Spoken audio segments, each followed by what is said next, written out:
ಸಂಕ್ರಾಂತಿ ಹಬ್ಬಕ್ಕೆ ಕೊಬ್ಬರಿ ಬೆಲ್ಲ ಹೆಚ್ಚಕ್ಕಾಗಲೇ ಶುರು ಮಾಡಿಬಿಟ್ರಾ? ಹಲೋ ನಮಸ್ಕಾರ ಎಲ್ಲರಿಗೂ, welcome back to my mini vlog. ಇದು ಗುರುವಾರದ ಮಿನಿ ವ್ಲಾಗ್ ಆಗಿರುತ್ತೆ.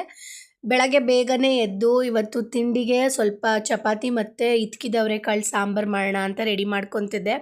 ಮಸೊಪ್ಪು ಮಾಡಿದ್ರೆ ಚೆನ್ನಾಗಿರುತ್ತೆ ಅಂತ ಹೇಳಿ ಸೊಪ್ಪೆಲ್ಲ ತೊಗೊಂಡು ಬಂದಿದ್ದೆ. ಅದನ್ನೆಲ್ಲ ಕ್ಲೀನ್ ಮಾಡಿಕೊಂಡು ಬೇಳೆ ಎಲ್ಲ ನೆನೆಯೋಕ್ಕಿಟ್ಟು ಹಾಗೆ ಒಂದು ಸೈಡಲ್ಲಿ ಚಪಾತಿನ ಕಲಸಿ ಎತ್ತಿಟ್ಕೊಂಡಿದ್ದೆ. ಇನ್ನು ನನಗೆ ತಿಂಡಿಗೆ ರಾಗಿ ಗಂಜಿ ಮಾಡ್ಕೋಬೇಕಿತ್ತು, ಅದಕ್ಕೋಸ್ಕರ ರಾಗಿ ಗಂಜಿನ ನಾನು ಬೇಗ ಮಾಡಿ ಎತ್ತಿಟ್ಟು ನಾನು ಅದನ್ನು ತಿನ್ನೋ ಟೈಮಿಗೆ ಕರೆಕ್ಟಾಗಿ ಕೂಲಾಗಿರುತ್ತೆ. ಇಲ್ಲಾಂದ್ರೆ ಬಿಸಿ ಬಿಸಿ ಇರೋದನ್ನ ಆರಿಸ್ಕೊಂಡು ಕುಡಿಯೋದು ಸ್ವಲ್ಪ ಇರಿಟೇಷನ್ ನನಗೆ. ಆ ರಾಗಿ ಗಂಜಿ ಎಲ್ಲ ಒಂದು ಸೈಡಲ್ಲಿ ಎತ್ತಿಟ್ಟು ಇನ್ನು ತಿಂಡಿ ಎಲ್ಲ ಮುಗಿಸ್ಕೊಂಡ್ಬಿಡೋಣ, ಹಾಗೆ ಅಡುಗೆಗೂ ರೆಡಿ ಮಾಡ್ಕೊಳ್ಳೋಣ ಅಂತೇಳಿ ಬಂದೆ. ಇನ್ನು ಸಂಕ್ರಾಂತಿ ಹಬ್ಬಕ್ಕೆ ಕೊಬ್ಬರಿ ಎಲ್ಲ ಹೆಚ್ಚಬೇಕು, ಆ ಮೇಲ್ಗಡೆ ಸಿಪ್ಪೆ ನಾನು ತುರ್ಕೊಡ್ತೀನಿ, ನೀನು ಆರಾಮಾಗಿ ಹೆಚ್ಕೊ ಅಂದರು ನಮ್ಮ ಮನೆಯವರು.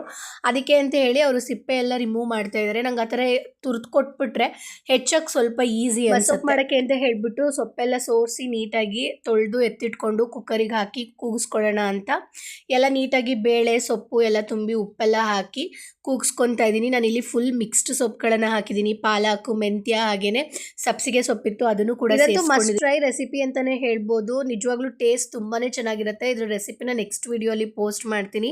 ಇನ್ನು ನಮ್ಮ ಮನೆಯವ್ರಿಗೆ ಲೇಟಾಗಿ ಹೋಗಿತ್ತು, ಹಾಗಾಗಿ ಅವರು ಸಾಂಬಾರಿಗೆ ವೆಯ್ಟ್ ಮಾಡಲ್ಲ, ನಂಗೆ ಚಪಾತಿ ಮತ್ತು ಚಟ್ನಿ ಪುಡಿ ಕೊಟ್ಬಿಡು ತಿನ್ಕೊತೀನಿ ಅಂದರು.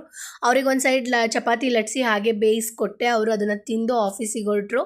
ಅವರು ಹೋಗಾದ್ಮೇಲೆ ನಾನು ಸಾಂಬಾರಿಗೆ ಒಗ್ಗರಣೆ ಎಲ್ಲ ಹಾಕಿ ರೆಡಿ ಮಾಡಿಕೊಂಡೆ. ಎಷ್ಟೇ ಬೇಗ ತಿಂಡಿ ಮಾಡಬೇಕು ಅಂತ ಅಂದ್ಕೊಂಡ್ರು ಒಂದೊಂದಿನ ಲೇಟಾಗಿ ಹೋಗಿಬಿಡತ್ತೆ. ಇನ್ನು ನಾನು ಬೆಳಗ್ಗೆ ಡಿಟಾಕ್ಸ್ ಡ್ರಿಂಕಿಗೆ ಇವತ್ತು ಸಿನಿಮನ್ ಪೌಡರ್ ಮತ್ತು ವಾಟರ್ನ ಕುಡಿತಾ ಇದ್ದೀನಿ. ಏನಿಲ್ಲ, ಸಿನಿಮನ್ ಅಂತ ಸಿಗುತ್ತಲ್ಲ ಅದನ್ನು ಪೌಡರ್ ಮಾಡಿಕೊಂಡು ಸ್ವಲ್ಪ ಉಗುರು ಬೆಚ್ಚಗಿರೋ ನೀರಲ್ಲಿ ಹಾಕಿ ಬೆಳಗ್ಗೆ ಖಾಲಿ ಹೊಟ್ಟೆಯಲ್ಲಿ ಕುಡಿಯೋದ್ರಿಂದ PCOD, PCOS ಅಥವಾ ಹಾರ್ಮೋನ್ ಇಂಬ್ಯಾಲೆನ್ಸ್ ಏನಾದರೂ ಇದ್ದರೆ ಅದು ಸ್ವಲ್ಪ ಸೆಟಲ್ ಆಗಿ. ಗಾರ್ಡನ್ ಕಡೆ ಹೋಗೇ ಇರಲಿಲ್ಲ, ಸುಮಾರು ದಿನ ಆಗಿಬಿಟ್ಟಿತ್ತು. ಅಲ್ಲಿ ಹೋಗಿ ಒಂದು 5 ನಿಮಿಷ ಕೂತಿದ್ದು ಬಿಸಿಲು ಕಾಯ್ಕೊಂಡು ಒಳಗೆ ಬಂದೆ.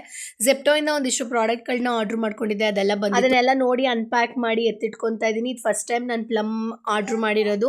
ಟೇಸ್ಟ್ ಹೇಗಿರುತ್ತೆ ನೋಡೋಣ, ಟ್ರೈ ಮಾಡೋಣ ಅಂತ. ಇನ್ನು ನನ್ನ ತಿಂಡಿ ಟೈಮ್ ಆಗಿತ್ತು ಅಂತ ಹೇಳಿ ನಾನು ರೆಡಿ ಮಾಡಿರುವಂಥ ರಾಗಿ ಗಂಜಿಗೆ ಒಂದು ಸ್ವಲ್ಪ ಮಜ್ಜಿಗೆ ಹಾಕ್ಕೊಂಡು ಕುಡಿದು ಅದ್ರ ಜೊತೆಗೆ ಒಂದು ದಾಳಿಂಬೆ ಹಣ್ಣು ತಿಂದಿದ್ದೀನಿ. ಯೂಶ್ವಲಿ ನಾನು ಬೇರೆ ದಿನಗಳಲ್ಲಾದರೆ ಒಂದು ಮೊಟ್ಟೆ ತೊಗೊತೀನಿ, ಬಟ್ ಇವಾಗ ಗುರುವಾರ ಮತ್ತು ಸೋಮವಾರ ನಾನು ತಿಂದೇ ಇರೋದ್ರಿಂದ ಬರೀ ಅಷ್ಟು ಮಾತ್ರನೇ ತೊಗೊತೀನಿ. ನೀವೇನಾದರೂ ಕೊಬ್ಬರಿ ಹೆಚ್ಚಬೇಕು ಅಂತ ಇದ್ದರೆ ಇದು ಬೆಸ್ಟ್ ಅಂದರೆ ಬೆಸ್ಟ್ ಮೆಥಡು. ಏನಿಲ್ಲ, ಈ ಥರ ಸ್ಲೈಸರಲ್ಲಿ ಮೇಲ್ಗಡೆ ಸಿಪ್ಪೆ ಎರ್ದಿರೋ ಕೊಬ್ಬರಿನ ಸ್ಲೈಸ್ ಮಾಡ್ಕೊಂಡು ಹಚ್ಚಿದ್ರೆ ಸಣ್ಣಗೆ ಬರುತ್ತೆ. ಕೊಬ್ಬರಿ ಎಲ್ಲ ಹೆಚ್ಚಿದ ಮುಗಿಸಿದಾದ್ಮೇಲೆ ನಾನು ಕೆಲಸಕ್ಕೆ ಕೂತ್ಕೊಂಡೆ. ಕೆಲಸ ಮುಗಿಯೋಷ್ಟರಲ್ಲಿ 7:15 ಆಗೋಗಿತ್ತು. ಇನ್ನು ಊಟ ಮಾಡೋಕ್ಕೆ ಲೇಟ್ ಆಗೋಗುತ್ತೆ ಅಂತ ಅಡುಗೆ ಮನೆ ಕಡೆಗೆ ಹೊರಟೆ. ಇವತ್ತು ಮಶ್ರೂಮ್ ಸೂಪ್, ಅದ್ರ ಜೊತೆಗೆ ಸ್ವಲ್ಪ ಗ್ರಿಲ್ಡ್ ಪನ್ನೀರ್ನ ತೊಗೊಂಡೆ. ನಿಜವಾಗ್ಲೂ ತುಂಬಾ ಚೆನ್ನಾಗಿತ್ತು ಮಶ್ರೂಮ್ ಸೂಪ್. ಇದ್ರ ರೆಸಿಪಿ ಬೇಕು ಅಂತ ಇದ್ದರೆ ಎಸ್ ಅಂತ ಕಮೆಂಟ್ ಮಾಡಿ, ನಾನು ನೆಕ್ಸ್ಟ್ ವಿಡಿಯೋಲಿ ಪೋಸ್ಟ್ ಮಾಡ್ತೀನಿ. ಐ ಹೋಪ್ ನಿಮಗೆಲ್ಲ ನಾನು ಮಾಡ್ತಾ ಇರೋ ಮಿನಿ ವ್ಲಾಗ್ಗಳು ಇಷ್ಟ ಆಗ್ತಾ ಇದೆ ಅಂತ ಭಾವಿಸ್ತಾ ಇದ್ದೀನಿ. ಪೇಜ್ನ ಫಾಲೋ ಮಾಡಿ, ಆದಷ್ಟು ವಿಡಿಯೋನ ಶೇರ್ ಮಾಡಿ, ಲೈಕ್ ಮಾಡೋದನ್ನ ಮರಿಬೇಡಿ. ಮತ್ತೆ ಇನ್ನೊಂದು ವಿಡಿಯೋಲಿ ಸಿಗೋ ತನಕ thank you so much for watching.